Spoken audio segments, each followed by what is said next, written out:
Daniel Robinson was 24 years old when he vanished in the Arizona desert. He was a geologist, working for a company that monitors groundwater levels at remote job sites across the state. On the morning of June 23, 2021, he climbed into his blue Jeep Renegade and drove out to a well site in Buckeye, Arizona, about 40 minutes west of Phoenix. He never came home, and what happened to him remains one of the most unnerving missing persons cases in recent memory. That morning, Daniel arrived at the site and briefly spoke with a coworker. The man later told police that Daniel had been acting strangely. He said Daniel seemed off, was speaking in odd, disconnected phrases, and at one point just stared into the distance, as if he was watching something far away. Then, without warning or explanation, Daniel got into his Jeep, drove away from the site, and disappeared into the desert. That was the last time anyone ever saw him.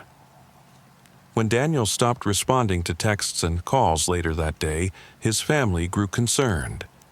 His father, David Robinson, who lives in South Carolina, knew something was wrong.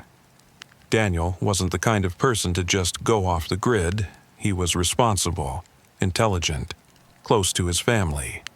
He had plans, a job, a life. When no one could reach him, David flew to Arizona and immediately started searching himself.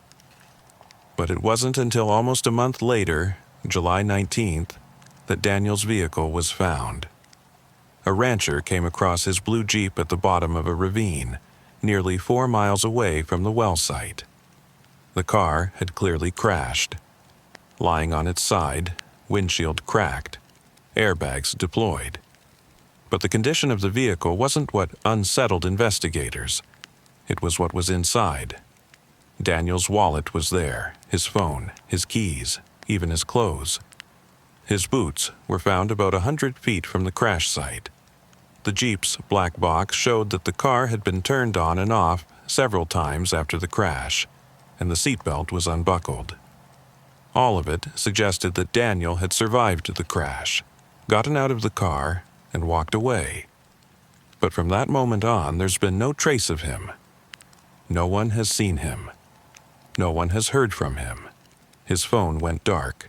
His bank account untouched. There were no signs of a struggle, no footprints leading away from the site, and no clear reason why he would leave everything behind. The Buckeye Police Department initially treated the case like a voluntary disappearance. They said there was no evidence of foul play. But Daniel's father strongly disagrees.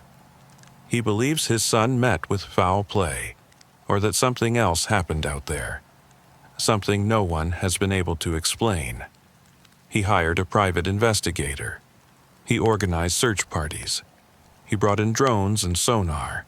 He spent his own money combing that desert for months, and he's still looking. One detail that complicates the case is a set of text messages Daniel sent in the days leading up to his disappearance. A few weeks before he vanished, he met a woman while delivering food on the side. They had a brief conversation, and according to reports, he became infatuated.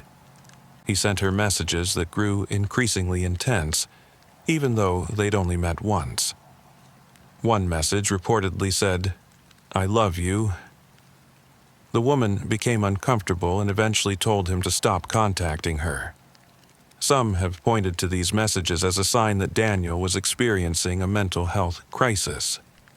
Others believe they don't explain the full picture, that whatever was going on in his personal life doesn't account for how he vanished without a trace in the middle of a wide-open desert.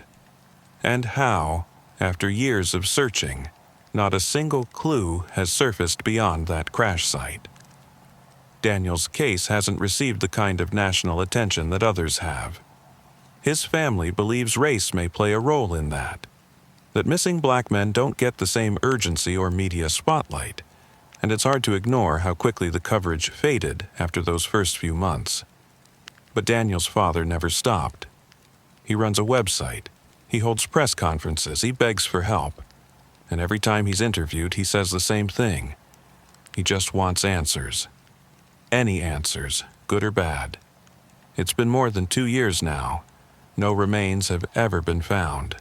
No new leads, just a crashed Jeep, a missing young man, and a family still living in limbo. Every theory, from foul play to voluntary disappearance to something more complicated, has been considered. And yet nothing fits. There's no motive, no evidence, no trail, just silence. If you know anything about the disappearance of Daniel Robinson, you can contact the Buckeye Police Department or visit pleasehelpfinddaniel.com. Someone out there knows what happened that day. And until the truth comes out, Daniel's story will remain one of the most haunting open mysteries of the American Southwest.